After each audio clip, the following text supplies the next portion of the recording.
24 декабр дар доираи силсилаи нақшачорабиниҳо бахшида ба шарҳу тавзеҳи паёми президенти ҷумҳури Тоҷикистон ба Маҷлиси Олии мамлакат дар Донишгоҳи давлатии молия ва иқтисоди Тоҷикистон ҳамоиши сиёсии ғоявии ҳайати профессорону омӯзгорони муассиса зери унвони паём василаи таҳким ва бақои давлатдории миллӣ доир гардид. Дар кори он вакилони Маҷлиси намояндагони Маҷлиси Олии Ҷумҳури Тоҷикистон Шоҳмурод Рустам ва Аҳмадзода Дилноза, инчунин раиси кумитаи иҷроияи Ҳизби халқии демократии Тоҷикистон дар ноҳияи Синои шаҳр Душанбе Ҳабибзода Зоир ширкат намуданд. Чорабинии сиёсӣ бо садо додани суруди миллии Ҷумҳури Тоҷикистон оғоз ёфт. Дар ҷараёни он иштирокчиён садоқат ба арзишҳои давлатӣ ва сиёсати пешгирифтаи кишварро иброз намуданд.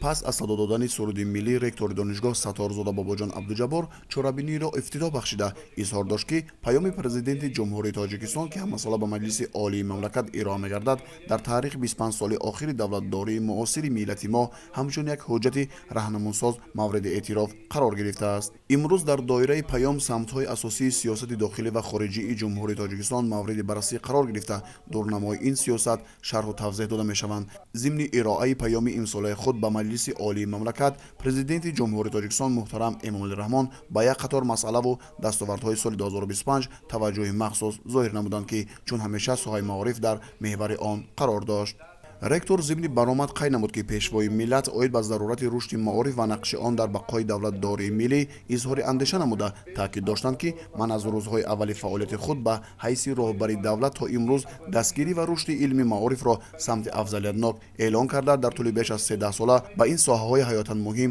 таваҷҷӯҳи аввалиндараҷа ва доимӣ зоҳир менамоям. Бобоҷон Сатторзода дар фароварди суханронии худ бо изҳори итминон ва қадрдонӣ аз ғамхориҳо ва талошу заҳматҳои сарвари давлат дар рушди такоммули соҳаи маорифи кишвар изҳор дошт, ки Донишгоҳи давлатии молия ва иқтисоди Тоҷикистон, ки дар заминаи таваҷҷӯҳи бевоситаи асосгузори сулҳу ваҳдати миллӣ, пешвои миллат, президенти Ҷумҳурии Тоҷикистон муҳтарам Эмомалӣ Раҳмон таъсис ёфта, соли 2026 аз таъсиси он 30 сол сипар мегардад, ҷиҳати омода намудани мутахассисони дорои донишу малака ва маҳорату қобилияти хуби соҳаҳои иқтисодӣ молиявӣ ва амалӣ намудани сиёсати маорифпарваронаи ҳукумати мамлакат саҳми назариси худро хоҳад гузошт.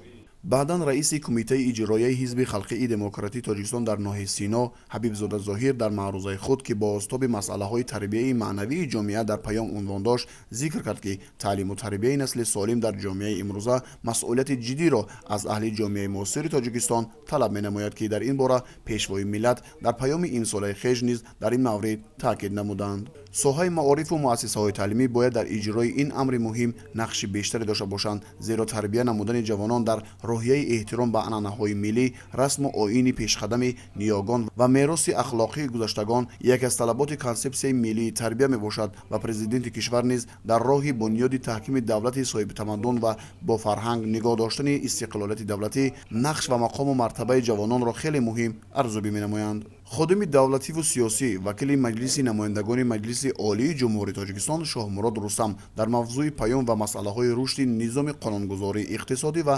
иҷтимоии Ҷумҳурии Тоҷикистон дар масири истиқлолият суҳбат намуд. Президенти Ҷумҳурии Тоҷикистон муҳтарам Эмомалӣ Раҳмон бори аввал ҳанӯз 25 сол қабл 30 апрели соли 2021 бо паём дар бораи самтҳои асосии сиёсати дохилӣ ва хориҷии ҷумҳурӣ дар ҷаласаи якҷояи Маҷлиси Миллӣ ва Маҷлиси намояндагони Маҷлиси Олии Ҷумҳурии Тоҷикистон баромад карда, дар он роҷеъ ба вазъи ҳаёти сиёсии ҷомеа, масъалаҳои иқтисодӣ, иҷтимоӣ, фарҳангӣ ва волояти қонун, тартиботи ҳуқуқӣ ва мубориза бар зидди ҷинояткорӣ, сиёсати хориҷӣ ва дар маҷмӯъ ҳадафҳои стратегӣ ва пешомади чанд соли наздики мамлакат назари худро муфассал иброз намуданд. ба андешаи мавсуф паёми имсолаи президенти Ҷумҳурии Тоҷикистон муҳтарам Эмомалӣ Раҳмон ҳамчун ҳуҷҷати муайянкунандаи самтҳои асосии сиёсати дохилӣ ва хориҷӣ, фарогири масъалаҳои муҳиму рӯзмарра буда, дар он тамоми самтҳои фаъолияти ҷомеаи мо ба риштаи таҳлил кашида шуда, вобаста ба таҳлилҳои гузарондашуда ба таври мушаххас масъалагузориҳо сурат гирифтанд. вакили Маҷлиси намояндагони Маҷлиси Олии Ҷумҳурии Тоҷикистон Аҳмадзода Дилноза, ки мавзӯи баромадаш ба нақши паём дар рушд ва таҳкими давлатдории миллӣ бахшида шуда буд, изҳор намуд, ки паёми пешвои миллат муҳтарам Эмомалӣ Раҳмон ҳамчун ҳуҷҷати муҳими сиёсӣ ва сарнавиштсози мамлакат ба ҳисоб рафта, ҷиҳати фароҳам овардани рушди устувор дар соҳаҳои иҷтимоиву иқтисодии ҳукумати кишвар нақши калидӣ хоҳад гузошт. паёми имсолаи пешвои миллат муҳтарам Эмомалӣ Раҳмон нисбат ба солҳои гузашта вижагиҳои хосро дар бар гирифт, ки онҳо инъикосгари арзишҳои милливу давлатдорӣ, рушди босуботи кишвар, таъминкунандаи сатҳу сифати зиндагии халқи тоҷик ба шумор рафта, ҷиҳати боз ҳам афзалиятнок гардониндани самтҳои умдатарин фаъолияти ҳукумати кишвар дар роҳандозии суботкориҳои арзишманд заминаи боэътимод мегузорад. дар фароварди ҳамоиш меҳмонон аз ҷониби раёсати донишгоҳ бо тӯҳфаҳои хотиравӣ қадршиносӣ гардиданд.